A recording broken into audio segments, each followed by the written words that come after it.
আজমল ফাউণ্ডেশ্যনৰ আমাৰ প্ৰতি আগবঢ়োৱা সহায়, এই দুয়োটাৰে পৰিপ্ৰেক্ষিতত আমি স্বাক্ষৰ মাৰিবলৈ সক্ষম হৈছিলোঁ যদিও গোটেই হলটো তেতিয়া বহু বাকী আছিল।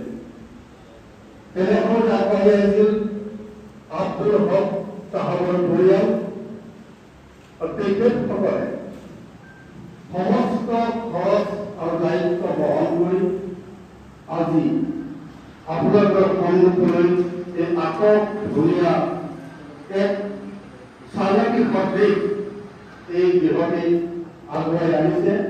আব্দুল হাছিবলৈ আপোনালোকে হায়াৰ ছেকেণ্ডেৰীলৈ তেখেতসকলে দান দিছে আৰু তেখেতসকলৰ এই বদান্যতাত আজি আপোনালোকৰ সন্মুখত আমি নতশিৰে স্বীকাৰ কৰিছোঁ।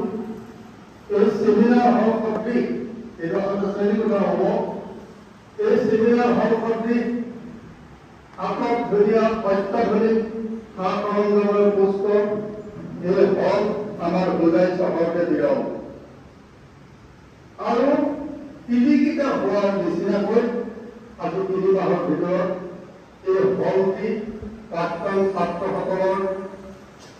ছাত্ৰজনৰ পৰিয়ালে আমাৰ মাজলৈ লৈ আহিছে।